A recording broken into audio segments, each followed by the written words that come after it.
ओम शांति। आज है 29 जुलाई 2021 के ईश्वरीय महावाक्य। पहले एक नज़र मुरली के मुख्य पॉइंट्स पर। बाबा ने कहा, मैं प्रतिज्ञा करता हूँ, अगर तुम निरंतर मुझे याद करने का पुरुषार्थ करेंगे तो तुम्हारे सारे विकर्म विनाश हो जाएंगे।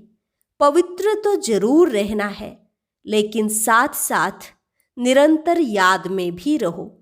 इस सहज याद के बल से तुम बहुत ऊंच बनते हो।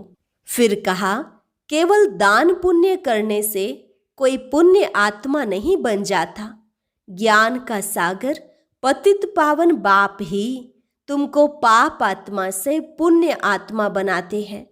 तन मन धन सब बेहद के बाप पर बलिहार जाना चाहिए, तभी तुमको 21 जन्म के लिए बाप से बलिहारी मिलेगी। राइट अक्षर है याद, योग अक्षर तो शास्त्रों का है। अब तुम्हें याद के बल से पवित्र बनना है। जो 84 जन्म लेने वाले नहीं होंगे वह इन बातों को नहीं समझेंगे। आगे कहा, मुख्य विकार है देह अभिमान, यही सबसे तीखा है। देह अभिमानी बनने से ही काम की चोट लगती है। अब तुम्हें देही अभिमानी बनने की मेहनत करनी है। भले ही माया के तूफान आए, विकारी संकल्प चले, लेकिन कर्मेंद्रियों से कभी कोई पाप कर्म नहीं करना। और लास्ट में बाबा ने कहा, बच्चे प्रतिज्ञा करो, हम कभी विकर्म नहीं करेंगे। अब इन 5 विकारों का दान मुझे दे दो। अंदर यह डर रहना चाहिए, अगर हम विकारों का दान देकर वापस लेंगे तो बड़ा पाप हो जाएगा। और अब सुनते हैं महावाक्यों को विस्तार से। मुरली का सार। मीठे बच्चे, यह भारत भूमि निराकार बाप की जन्म भूमि है। यहाँ ही बाप आते हैं तुम्हें राजयोग सिखलाकर राजाई देने, तुम्हारी सेवा करने। प्रश्न, शिव बाबा अपने हरेक बच्चे से कौन सी प्रतिज्ञा कराते हैं? उत्तर, मीठे बच्चे प्रतिज्ञा करो कि बाबा हम कोई भी विकर्म नहीं करेंगे। 5 विकारों का हम दान देते हैं। अंदर में डर रहना चाहिए, अगर हम दान देकर फिर वापस लेंगे तो बहुत पाप बन जाएगा, जिसकी कड़ी सजा खानी पड़ेगी। हरिश्चंद्र की कहानी भी इस पर ही बनी हुई है। ओम शांति। यह बच्चों की है गॉडली स्टूडेंट लाइफ। बच्चे जानते हैं कि हम उनके पास आए हैं। वही कल्प कल्प भारतवासी बच्चों को आकर राज्य भाग्य देते हैं। भारत में ही आते हैं ना। यह भारत भूमि है। अपनी भूमि पर बहुत प्यार रिगार्ड होता है। जैसे कोई विलायत का बड़ा आदमी यहाँ मरता है तो उनको विलायत ले जाते हैं, अथवा यहाँ का कोई बड़ा आदमी विलायत में मरता है तो उनको यहाँ ले आते हैं। अपनी भूमि पर मान रखते हैं। भारत को कहा जाता है भगवान की जन्म भूमि। यह भी जानते हो कि जिसको भगवान अथवा अल्लाह परमात्मा कहते हैं, उनके सामने अभी तुम बैठे हो। नाम तो जरूर चाहिए ना। अल्लाह कहते हैं तो भी लिंग की पूजा करते हैं। ईश्वर अथवा खुदा कहते हैं तो जरूर उनकी निशानी चाहिए ना। लिंग को सब तरफ पूजते हैं। चित्रों में भी आजकल देवताओं के आगे परमपिता परमात्मा का चित्र शिवलिंग दिखाते हैं। वह है सबसे ऊंच। उनको अपना शरीर नहीं है, इसलिए निराकार कहा जाता है, साकार नहीं है। अभी तुम बच्चे जानते हो, हम उनके सामने कल्प कल्प हाजिर होते हैं शिक्षा लेने के लिए। भगवान वाच है तो जरूर राजयोग सिखलाते होंगे। स्टूडेंट को राजयोग सिखाया था और वह राजा रानी बने थे। लड़ाई आदि की तो बात है नहीं। इन लक्ष्मी नारायण आदि ने लड़ाई से थोड़े ही बादशाही पाई है, बिल्कुल नहीं। दुनिया बिल्कुल नहीं जानती कि इन्होंने सतयुग में राज्य कैसे पाया। अभी तुम बच्चे समझते हो, हम बाप से राज्य ले रहे हैं, हम उनके सम्मुख बैठे हैं। वही बाबा है, कृष्ण नहीं। कृष्ण तो छोटा बच्चा है, वह है रचना। अभी बरोबर कृष्ण अपना पद ले रहे हैं, जो फिर भविष्य में कृष्ण कहलाएंगे। यह है सारी पढ़ाई की बात। तुम जानते हो, बाबा हमको राजयोग सिखलाते हैं। जैसे मनुष्य को बैरिस्टर, इंजीनियर आदि बनाते हैं तो मनुष्य ना। तुम समझते हो, हम भी मनुष्य हैं, परंतु हम पतित हैं। अभी बाप पावन भी बनाते हैं और हमें वर्षा भी देते हैं। पावन दुनिया तो नई दुनिया ही होगी, नई दुनिया में है ही राजाई। अभी तुम बाप के सम्मुख बैठे हो। जैसे लौकिक बाप बच्चों को प्यार से बैठ समझाते हैं, यह है पारलौकिक विचित्र बाप, जिसके लिए तुम गाते आए हो, त्वमेव माता पिता त्वमेव। इस समय तुम जानते हो, यह अपना पार्ट बजाते हैं, जो भक्ति मार्ग में हम गायन करते हैं। तुम कहते हो, हम शिव बाबा के पास आए हैं, चिट्ठी भी लिखते हो, शिव बाबा केयर ऑफ ब्रह्मा। कोई को तुम पोस्ट दिखाओ तो वंडर खाएंगे, शिव बाबा केयर ऑफ ब्रह्मा। ऐसा तो कभी सुना नहीं है। शिव बाबा ब्रह्मा में आकर विष्णुपुरी की स्थापना कर रहे हैं, सामने खड़े हैं। ऊपर में है शिव बाबा। शिव बाबा ने ब्रह्मा द्वारा स्थापना की थी, अब फिर से कर रहे हैं। यह है प्रवृत्ति मार्ग। राज विद्या में भी बैरिस्टर पढ़ाते हैं तो मेल फीमेल दोनों पढ़ते हैं। फीमेल भी जज, बैरिस्टर, डॉक्टर आदि बनती हैं।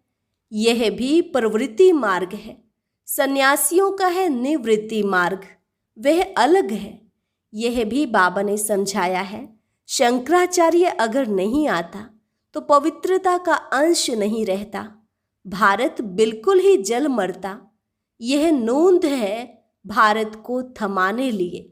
भारत बहुत पवित्र था, फिर अपवित्र बना है। अभी भारत कितना कंगाल है। कहते हैं सोने की लंका समुद्र के नीचे चली गई। अब लंका तो सोने की हो नहीं सकती। यह सब कहानियां बैठ लिखी हैं, जिससे फायदा कुछ भी नहीं। तुम बच्चे जानते हो, बरोबर बाबा हमको बिल्कुल सहज याद के बल से कितना उच्च बनाते हैं। बाप प्रतिज्ञा करते हैं, अगर निरंतर याद करने का पुरुषार्थ करेंगे तो विकर्म विनाश हो जाएंगे। भक्ति मार्ग में भी याद करने का पुरुषार्थ किया है ना। क्यों याद करते हैं? कि हमको साक्षात्कार हो। ऐसे नहीं याद करते कि कृष्णपुरी में हमको बादशाही मिल जाए, वह हम नर से नारायण बन जाएं। नहीं, तुमको भी यह आश नहीं थी कि हम मनुष्य से देवता बने। गाते भी हैं, मनुष्य से देवता किए करत न लागी वार। तुम देखते हो, बरोबर कलयुग के बाद सतयुग आएगा। कलयुग में इतने मनुष्य हैं, सतयुग में एक धर्म होगा। अभी तुमको आत्मा और परमात्मा का भी ज्ञान मिला है।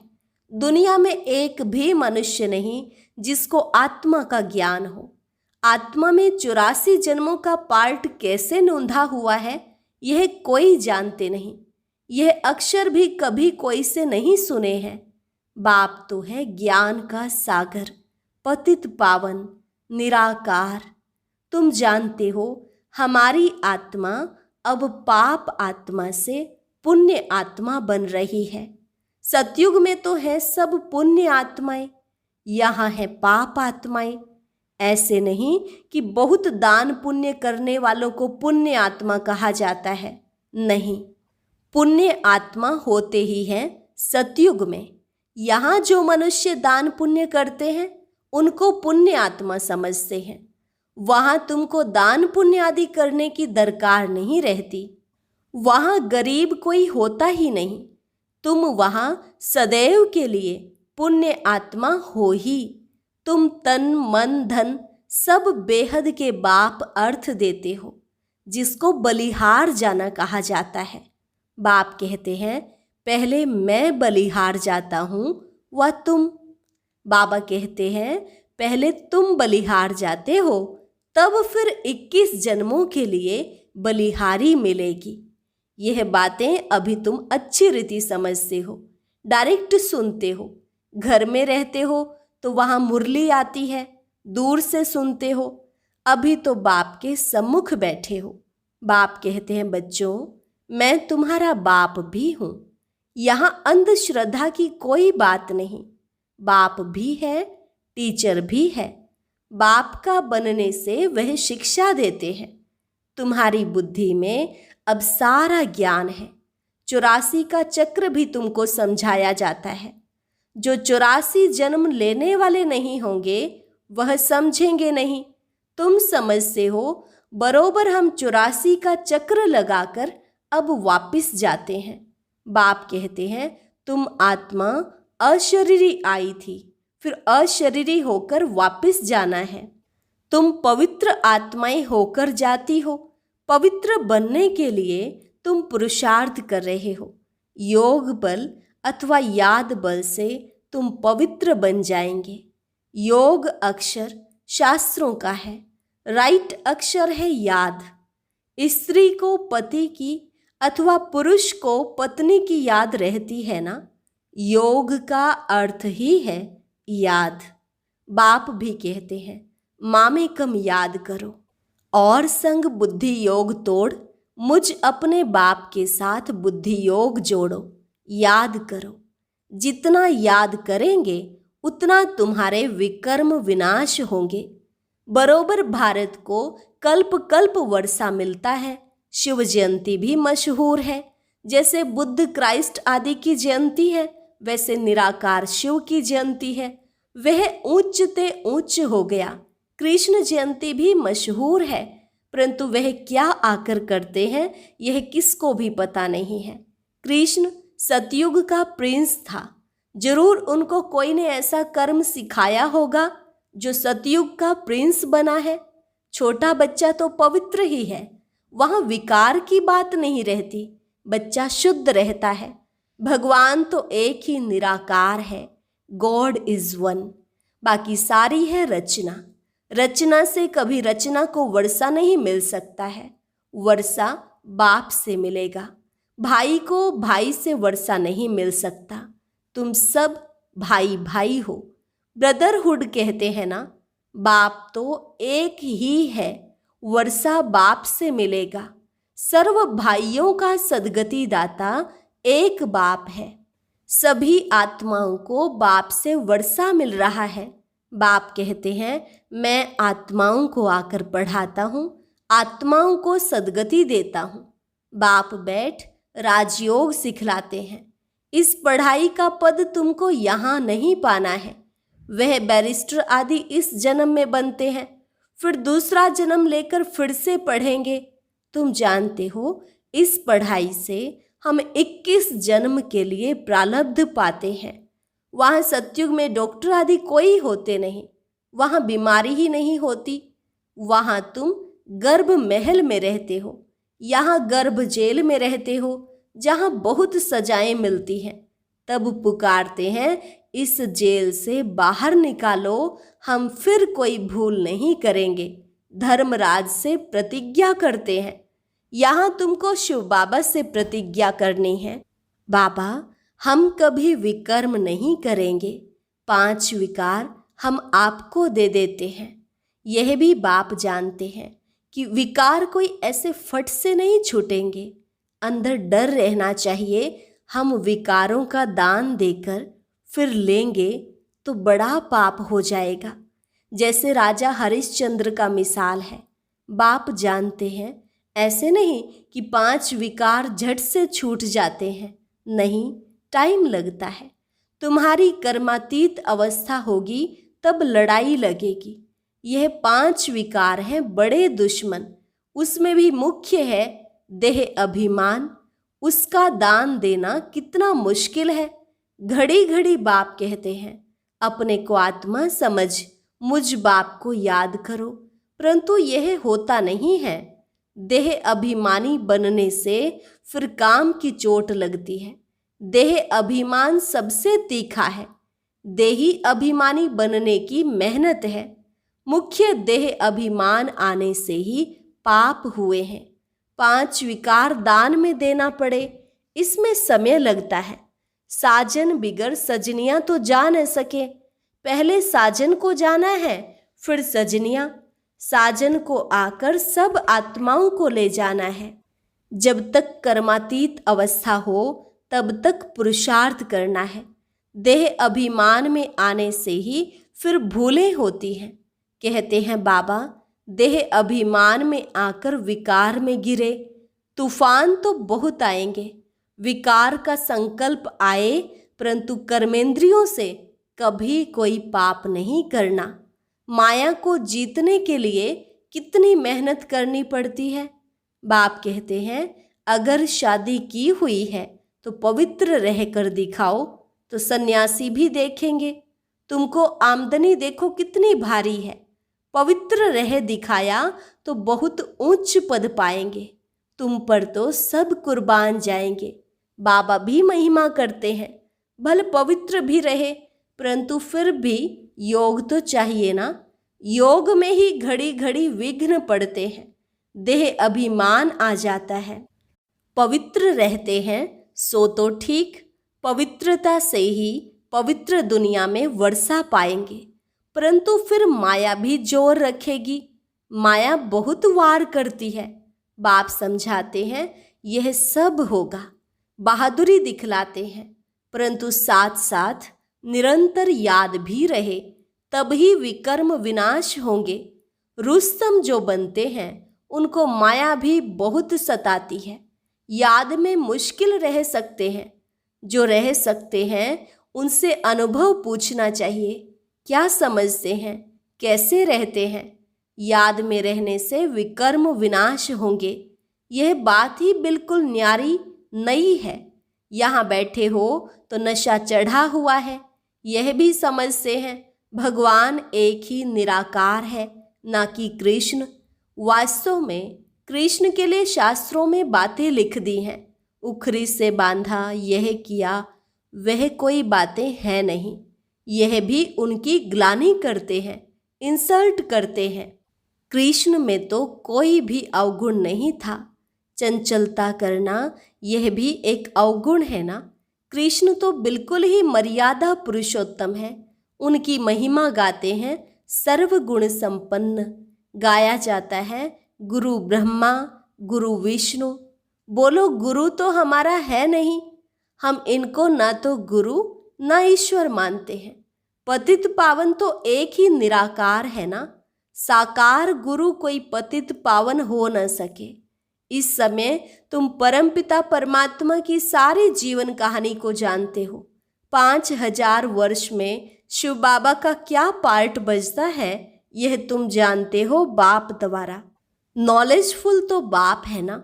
सुख, शांति, आनंद का सागर, यह महिमा उनकी है। बाप के पास खजाना है तो जरूर बच्चों को भी देते होंगे ना। अच्छा, मीठे मीठे सिक्की लधे बच्चों प्रति मात पिता बाप दादा का याद प्यार और गुड मॉर्निंग। रूहानी बाप की रूहानी बच्चों को नमस्ते। रूहानी बच्चों की रूहानी बाप दादा को नमस्ते नमस्ते, गुड मॉर्निंग। धारणा के लिए मुख्य सार। पहली पॉइंट, कर्मातीत अवस्था को प्राप्त करने के लिए इन कर्मेंद्रियों से कोई भी भूल नहीं करनी है। पवित्र रहने के साथ साथ याद में भी मजबूत होना है। दूसरी पॉइंट, सदा पुण्य आत्मा बनने के लिए तन मन धन से बाप पर बलिहार जाना है। एक बार बलिहार जाने से 21 जन्म के लिए पुण्य आत्मा बन जाएंगे। वरदान, उपराम और एवर रेडी बन बुद्धि द्वारा अशरीरीपन का अभ्यास करने वाले सर्व कलाओं में संपन्न भव। उपराम और एवर रेडी बन बुद्धि द्वारा अशरीरीपन का अभ्यास करने वाले सर्व कलाओं में संपन्न भव। जैसे सर्कस में कला दिखाने वाले कलाबाज का हर कर्म कला बन जाता है। वे कलाबाज शरीर के कोई भी अंग को जैसे चाहें, जहाँ चाहें, जितना समय चाहें मोल्ड कर सकते हैं। यही कला है। आप बच्चे बुद्धि को जब चाहो, जितना समय, जहाँ स्थित करना चाहो वहाँ स्थित कर लो। यही सबसे बड़ी कला है। इस एक कला से 16 कला संपन्न बन जाएंगे। इसके लिए ऐसे उपराम और एवर रेडी बनो। जो ऑर्डर प्रमाण 1 सेकंड में अशरीरी बन जाओ। युद्ध में समय ना जाए। स्लोगन: सरलता और सहनशीलता के गुण को धारण करने वाले ही सच्चे स्नेही और सहयोगी हैं। सरलता और सहनशीलता के गुण को धारण करने वाले ही सच्चे स्नेही और सहयोगी हैं। अच्छा, और अब यह एक बहुत अच्छी वीडियो भी जरूर देखें।